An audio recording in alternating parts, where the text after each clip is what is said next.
2010 में जो 5 साल का उनका सुशासन रहा, उसके बाद लगा ही नहीं कि कोई विपक्ष भी इस प्रदेश में रहा। लोगों का मतलब अपार बहुमत, नीतीश के नेतृत्व में सरकार बनी, फिर वो सरकार बदलकर सम्राट के नेतृत्व में सरकार बन गई। लेकिन न वो उत्साह दिख रहा है, नए सरकार के गठन के बाद का जो एक माहौल होता है वो माहौल दिख रहा है। लग ही नहीं रहा है कि कोई पॉपुलर गवर्नमेंट जो 202 सीटों पर जीतकर आई हो वो सरकार चला रहा है। सुशील मोदी परिस्थिति के कारण जो उनके डिप्टी बन के रह गए, सुशील मोदी संघर्ष में और पहचान में नीतीश जी से कम नहीं थे। एक तो 2025 का चुनाव किसी चेहरे को आगे करके नहीं लड़ा गया। कभी घोषित नहीं हुआ कि नीतीश जी ही मुख्यमंत्री होंगे, ऐसा नरेंद्र मोदी अमित शाह ने घोषित नहीं किया, जैसा अटल जी ने कभी घोषित किया था।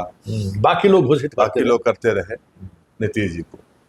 इसको मेरा मानना है कि पॉपुलर गवर्नमेंट आप जिस रूप में कह रहे हैं, तो ये पॉपुलर गवर्नमेंट एनडीए की को पॉपुलर गवर्नमेंट तो रही, अपार बहुमत आया।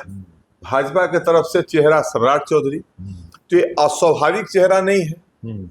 जैसे नीतीश जी अस्वाभाविक चेहरा थे 2000 में, नीतीश जी जो सीएम बने थे 2000 में 7 दिन के लिए, वो कोई स्वाभाविक नहीं था।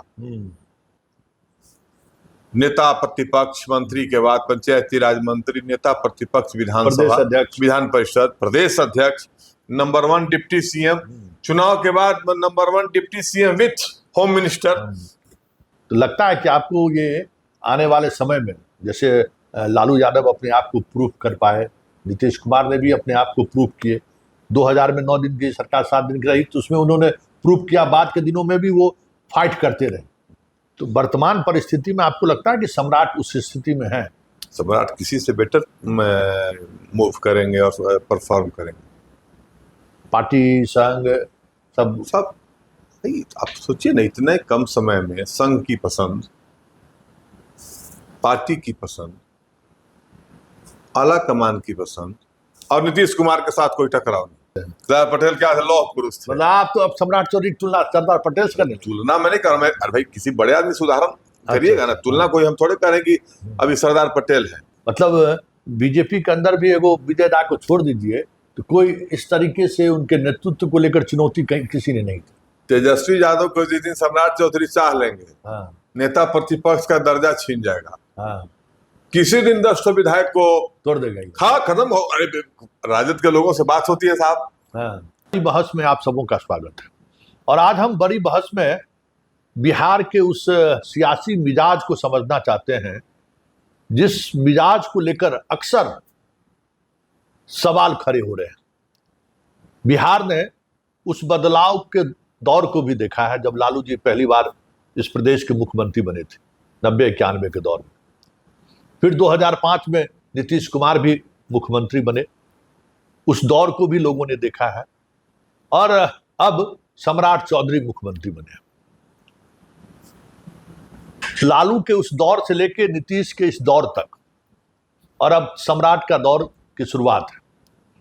बिहार की राजनीति में एक छात्र नेता से लेके एक पार्टी के, बड़े पार्टी के, देश और दुनिया के सबसे बड़े पार्टी के संगठन में सबसे बड़े ओहदों पर रहते हुए बिहार की राजनीति को मेरा मानना है कि बहुत ही करीब से सुधीर जी समझते भी हैं और चीज़ों को रखते भी हैं।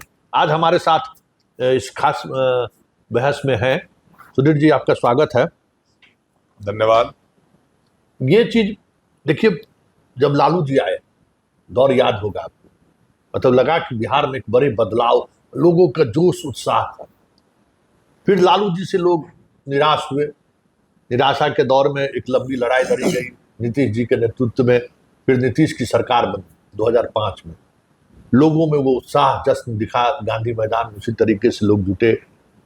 और 2010 में जो 5 साल का उनका सुशासन रहा, उसके बाद लगा ही नहीं कि कोई विपक्ष भी इस प्रदेश में रहा। लोगों का मतलब अपार बहुमत, लगभग ठीक उसी तरीके का बहुमत इस बार भी बना है। नीतीश के नेतृत्व में सरकार बनी, फिर वो सरकार बदलकर सम्राट के नेतृत्व में सरकार बन गई। लेकिन न वो उत्साह दिख रहा है, न जो सरकार का एक नए सरकार के गठन के बाद का जो एक माहौल होता है वो माहौल दिख रहा है। लग ही नहीं रहा है कि कोई पॉपुलर गवर्नमेंट जो 202 सीटों पर जीतकर आई हो वो सरकार चला रहा है। आपको क्या लगता है कि इसकी वजह क्या है? मैं आपके थोड़ा सा केवल मेमोरी को फिर से रिफ्रेश कर देना चाहूंगा। लालू जी आपने तीनों सरकारों का जिक्र किया है, ये अच्छी बात है। लालू जी जब मुख्यमंत्री बने थे तो वे अपने कारण नहीं बने थे, कोई पॉपुलर मुख्यमंत्री नहीं थे। लालू जी बीपी सिंह की लहर थी, कांग्रेस के विरोध हाँ, में वही लहर, हाँ, बीपी सिंह की लहर थी। और बिहार में जनता दल को स्पष्ट बहुमत भी नहीं था, कई पार्टियों के सहयोग से। और जनता दल में भी लालू जी नेता नहीं थे सर्वमान्य। लालू जी के तुलना में जनता दल में उनसे बड़े, उनसे सीनियर समाजवादी धारा के हो या पुराने कांग्रेसी धारा से आकर के मर्ज किए हो, उनसे सीनियर कई लोग थे। चुनाव हुआ और उस चुनाव में जो राजनीतिक कौशल होता है, जो बिसात बिछी, रामसुंदर दास और लालू प्रसाद, रघुनाथ झा बीच में ट्रायंगल बनाए और 3 वोट से लालू जी बने। तो लालू जी की पर्सनालिटी वैसी नहीं थी जो वे उनके कारण कोई सरकार बनी थी।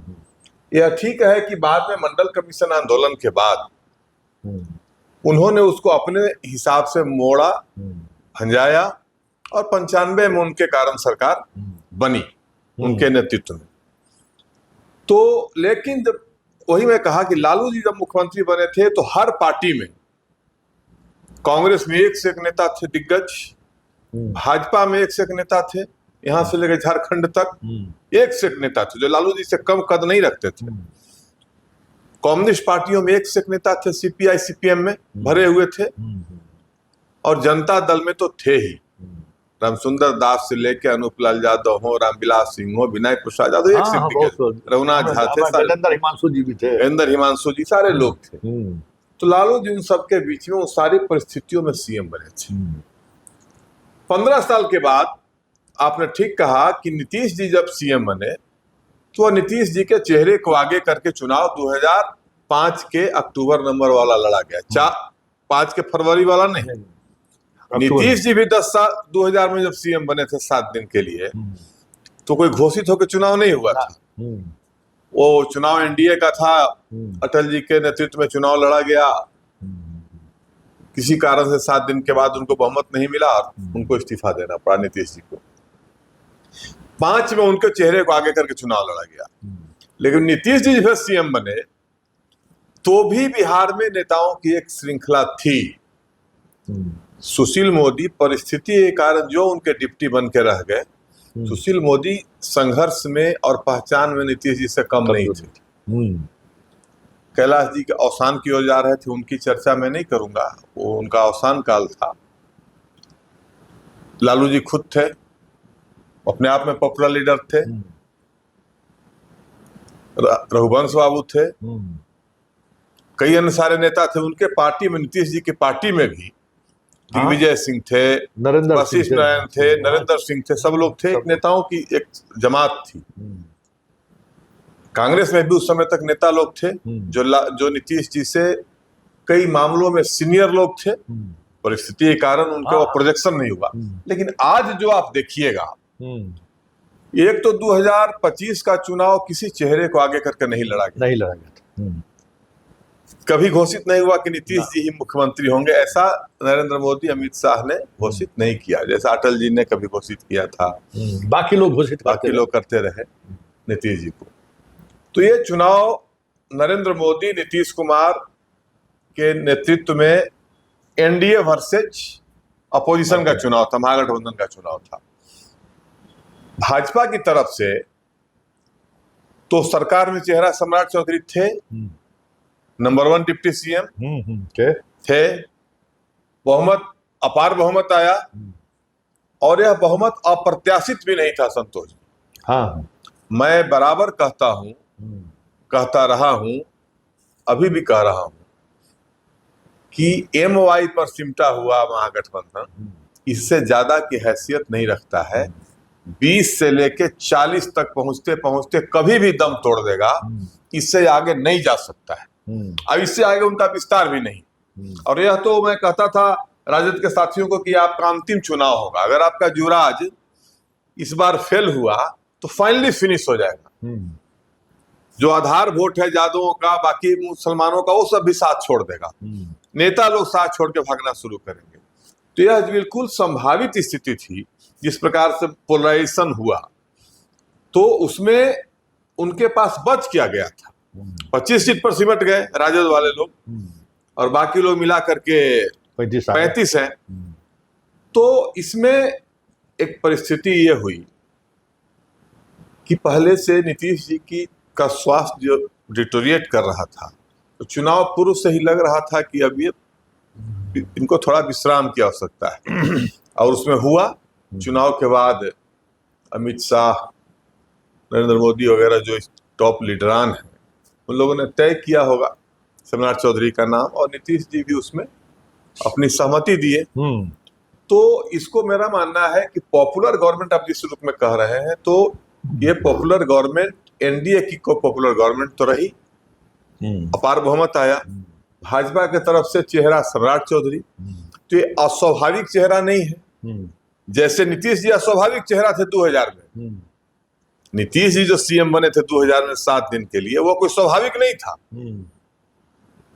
राबड़ी जी जो सीएम बनी थी तो वो स्वाभाविक नहीं था। लेकिन अभी जो सीएम सम्राट चौधरी बने, जब बीजेपी का मुख्यमंत्री बनना है, तो स्वाभाविक पसंद और चेहरा सम्राट चौधरी बन गए थे। ग्रेजुअली नेता प्रतिपक्ष, मंत्री के बाद पंचायती राज मंत्री, नेता प्रतिपक्ष, विधानसभा, विधान परिषद, प्रदेश अध्यक्ष, नंबर 1 डिप्टी सीएम, चुनाव के बाद number 1 deputy CM with home minister. आजादी के बाद इतिहास में कोई होम मिनिस्टर बना ही नहीं था। रामानंद तिवारी 70 की सरकार में कर्पूरी ठाकुर के साथ पुलिस मंत्री बने थे, गृह मंत्री नहीं बने थे, पुलिस मंत्री। ये पहली बार, चाहे श्री बाबू की सरकार हो, चाहे बाकी कांग्रेस की सरकार हो, कर्पूरी ठाकुर की सरकार हो, या फिर लालू प्रसाद और नीतीश कुमार की सरकार, कोई ही गृह मंत्री नहीं बना था। तो एक स्वाभाविक जो डेवलपमेंट था पार्टी के अंदर, वो सम्राट चौधरी को मिल रहा था। इनका हो रहा था विकास, प्रोजेक्शन हो रहा था। तो आज सम्राट चौधरी अगर बने हैं, तो इसको मेरा मानना है कि पॉपुलर गवर्नमेंट के रूप में इसको लेना चाहिए। आप जैसे बुद्धिजीवी पत्रकारों को, यह पॉपुलर गवर्नमेंट है। अब यह पॉपुलर गवर्नमेंट आगे मूव कैसे बढ़िया ढंग से करे, यह विषय हो सकता है आपके सहयोग की, आपके द्वारा सुझाव की जरूरत हो सकती है। लेकिन इसको पॉपुलर गवर्नमेंट ही मानना चाहिए कि भाई भाजपा का जो स्वाभाविक नेता था, कभी मैंने प्रमोद जी से मेरी बात हुई तो बोले कि भाई स्वाभाविक नेता, एक शब्द उन्होंने कहा था सुशील जी के बारे में, प्रमोद महाजन।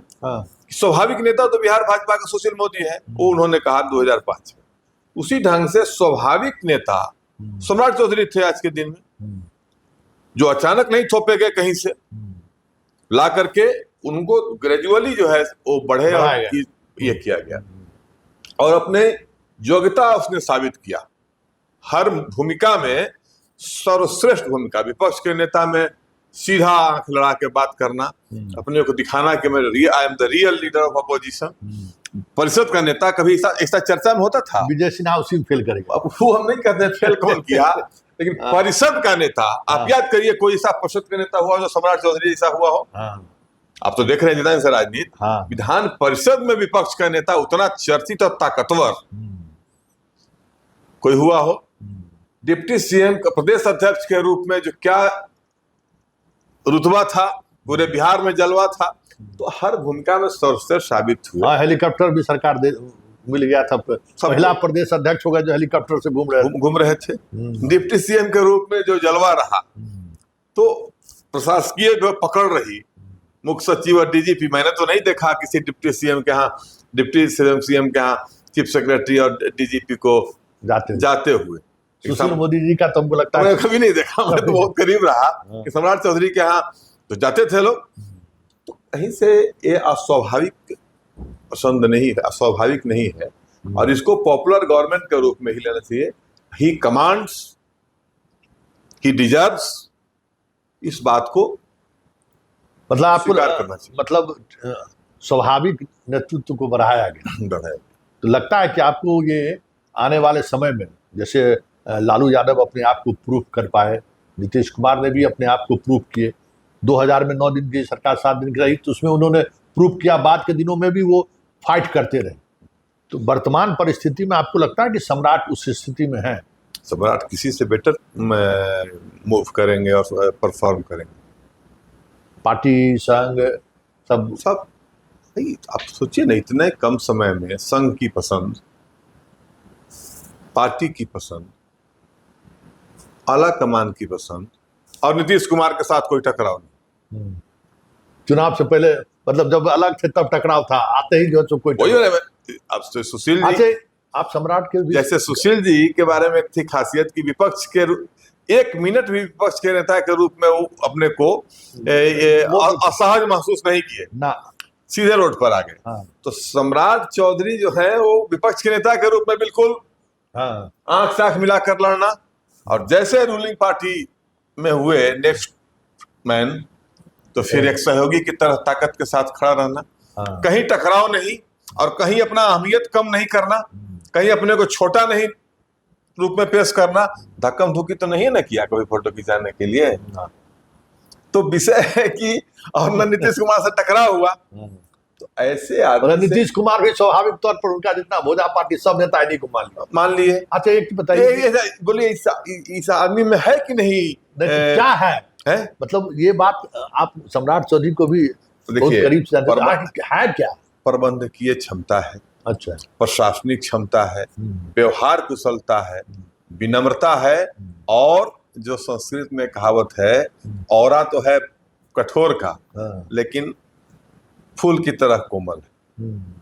औरा तो है कि मजबूत आदमी है, दबंग आदमी, वज्रादपि कठोरानी मृदुरानी कुसुमादपि, दिखने में कठोर और फूल की तरह कोमल, जैसे सरदार पटेल को कहा जाता था। अच्छा, सरदार पटेल क्या थे? लौह पुरुष थे। मतलब आप तो अब सम्राट चौधरी तुलना सरदार पटेल से करने? तुलना मैं नहीं कर रहा, मैं अरे भाई किसी बड़े आदमी से उदाहरण करिएगा ना, तुलना कोई हम थोड़े करें कि अभी सरदार पटेल है और ईश्वर ने। लेकिन एक बात है, कुछ तो ऐसी बात है कि सर्वमान्य, मतलब बीजेपी के अंदर भी एगो विजय दा को छोड़ दीजिए तो कोई इस तरीके से उनके नेतृत्व को लेकर चुनौती कहीं किसी ने नहीं दी। देखिए संतोष बाबू, मैं इससे भी आगे कह रहा हूँ, तेजस्वी यादव को जिस दिन सम्राट चौधरी चाह लेंगे, नेता प्रतिपक्ष का दर्जा छीन जाएगा।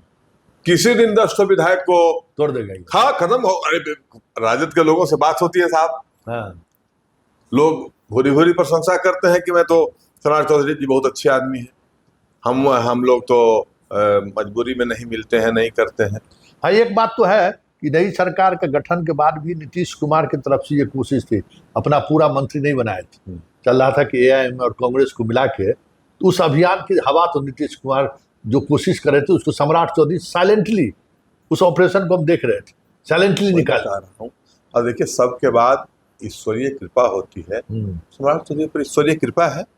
इतने प्रकार के कंट्राडिक्शंस और इतने प्रकार के जो कंफ्यूजन्स के बाद भी इन्होंने अपने को साबित किया, और मुझे विश्वास है कि यह व्यवहार कुशलता, यह विनम्रता, यह प्रशासकीय क्षमता, यह प्रबंधन, इस सब जो स्वाभाविक गुण है, डेवलप हुआ है, ये सब गुण अगर बना रहा तो मुख्यमंत्री के रूप में भी किसी भी पॉपुलर मुख्यमंत्री से यह व्यक्ति ज्यादा बढ़िया साबित। मतलब जो दिखता है वो है नहीं, जो एक कड़क मिजाज वाला जो छवि दिखाने की कोशिश करते हैं वो अंदर में, देखिए वो तो अंदर मतलब कहा ना, ऐसा नहीं है, वो कड़क मिजाज भी है। आज पदाधिकारियों में डर है, बहुत दिनों के बाद डर हुआ है संतोष बाबू। पदाधिकारियों में डर है मुख्यमंत्री के को लेकर के। अच्छा, क्योंकि पदाधिकारी को डिसोबे करने की क्षमता नहीं है, पीछे में बात होती है लोगों से। जो लोकतंत्र पर विधायिका पहली बार इस प्रकार से बहुत दिनों के बाद हावी हुआ है। विधायिका मतलब मुख्यमंत्री, ये अफसरों पर भरोसा करके छोड़ेंगे नहीं, अफसर पर कंट्रोल रखेंगे, ऐसा मुख्यमंत्री। और लोगों के राय से अवगत होते हुए योजनाओं को जनोन्मुख बनाना, प्रशासन को उच्छृंखल नहीं होने देना, ये काम ये सम्राट चौधरी करेंगे, मुझे विश्वास है पूरा। चलिए एक आखिरी सवाल, मतलब अभी फिलहाल जो 1-2 महीने का जो गतिविधि उनका गृह मंत्री से लेकर अभी तक फिर सरकार में जो कुछ भी सामने आया, इनके सामने कितनी बड़ी चुनौती है बिहार? देखिए, चुनौती तो है ही। बिहार जिस प्रकार से इतने आज़ादी के इतने वर्षों के बाद बिहार को उसका अभिष्ट नहीं मिला है। प्रथम और द्वितीय पंचवर्षीय योजना के बाद बिहार में जो विकास की बयार बहनी चाहिए थी, जो डेवलपमेंटल जो इंस्टीट्यूशंस खड़े होने चाहिए थे बड़े, वो सेकंड 5 इयर्स प्लान के बाद बिहार में नहीं हुआ। और लालू जी को लंबी अवधि मिली तो लालू जी ने हंसी मजाक और उदंडता में ही उस सब चीज को खत्म कर दिया। नीतीश जी को मिला, शुरुआती दिनों में बहुत तेजी से विकास हुआ, लेकिन एक क्षेत्र जो है खास करके जो इंडस्ट्री का क्षेत्र जो है वो बिल्कुल अधूरा रह गया। इंफ्रास्ट्रक्चर का निर्माण नीतीश जी ने किया, अनडाउटली सड़कें बनी, बिजली की व्यवस्था हुई, बाकी चीजें हुई, लेकिन उसको जो धरातल पर उन्होंने मुहिम शुरू भी किया था, इन्वेस्टर्स को बुलाया था, लोगों को, उसमें कामयाबी नहीं। तो एक तो जब तक उद्योग धंधे नहीं लगेंगे और एजुकेशन को पूरी तरह ठीक करना हो। दोनों एजुकेशन में इतना कंफ्यूजन हो गया पिछले 20 साल में, इतना कंफ्यूजन हो गया है, पता ही नहीं चलता है कि कौन सा नियम कब बनेगा कब टूटेगा। उसको ठीक करना होगा, माइन्यूटली उसको समझ करके व्यवहारिक धरातल पर उतारना होगा और बिहार की शिक्षा को ऐसा कर देना होगा जो 20-25 साल में ध्वस्त हो गई। पटना यूनिवर्सिटी जैसा इंस्टीट्यूशन खत्म हो गया। ये सब चीजों को ठीक करना होगा। आप जैसे लोग भी सलाह देंगे, हम लोग भी सलाह देंगे, चाहेंगे कि इन चीजों पर ध्यान दे करके नई सरकार सम्राट चौधरी के नेतृत्व में विकास के कीर्तिमान को ऊंचाई पर ले जाए। चुनौती तो बनी रहेगी, बिहार को जब ले जाना है विकसित राज्यों के श्रेणी में, तो चुनौतियां तो हैं। यही सवाल है कि भाई शुरुआत हमने यही किया था कि भाई पॉपुलर गवर्नमेंट है कि नहीं, किस तरीके से उन्होंने प्रूफ किया अपनी पार्टी में भी और अपने गठबंधन के साथियों के बीच भी। लेकिन जो दो कह सकते हैं कि नीतीश कुमार के साथ जो विरासत में जो चीजें उन्हें मिली है, वो विरासत ऐसा है कि जब तक उस पर मजबूती के साथ काम नहीं होगा मुश्किल है, क्योंकि अब चीजें बदल रही हैं। शिक्षा की बात हम अक्सर करते हैं कि भाई शिक्षा को लेकर जो स्थिति है कि भाई कोई गरीब से गरीब गार्जियन भी अपने बच्चे को सरकारी स्कूल भेजने को तैयार नहीं, जबकि उसी स्कूल से पढ़ के नीतीश कुमार भी जो है इंजीनियर बने, बाकी लोग भी बने। आज पटना यूनिवर्सिटी की भी चर्चा इन्होंने कर दी। तो आज देश के सामने जो बिहार पहले एक मॉडल हुआ करता था, वहाँ यहाँ के बच्चों को लेकर एक अलग तरीके की सोच हुआ करती थी। भाई उसी दिल्ली में जिस समय में हम लोग पढ़ते थे तो पुलिस कमिश्नर निखिल कुमार हुआ करते थे, वो भी बिहार का। 5-5 डीसीपी बिहार का, दीपक मिश्रा से लेके बहुत सारे लोग ऐसे नामचीन डीसीपी बिहार के, और वहाँ खोंचा बेचने वाला भी बिहारी, दिल्ली यूनिवर्सिटी में टॉप करने वाला भी बिहारी, जेएनयू में टॉप करने वाला भी बिहारी। लेकिन अब वो सारी चीजें खत्म हो चुकी है। अब बिहार की स्थिति यही है कि पिछले 10 वर्षों का टॉपर कहाँ है, हम बार बार कहते हैं, ये आनंद किशोर जताने की स्थिति में नहीं है। तो सम्राट के सामने यही एक बड़ी चुनौती है। सरकार पॉपुलरिटी इसी पर वो प्रूफ कर पाएंगे, ये देखने वाली बात होगी। सरकार नई है, हाँ, नेतृत्व भी नया है, लेकिन चुनौती जो मतलब लालू जी के समय से जो चीजें चली आ रही हैं, नीतीश जी भी बहुत कुछ कैरी ऑन उसको कर दिए हैं। तो इस 30-32 वर्षों का जो कह सकते हैं कि एक जो बड़ा गैप है उद्योग और शिक्षा के क्षेत्र में, बगैर इसके हमें नहीं लगता है कि आने वाले समय में सम्राट खास करके बिहार की राजनीति में उस तरीके से स्थापित हो पाएंगे जैसे लोग उम्मीद करते हैं। चलिए, बड़ी बहस को यहीं खत्म करते हैं, फिर किसी नए मुद्दों के साथ हमारी आपकी मुलाकात होगी। फिलहाल इजाजत दीजिए, नमस्कार।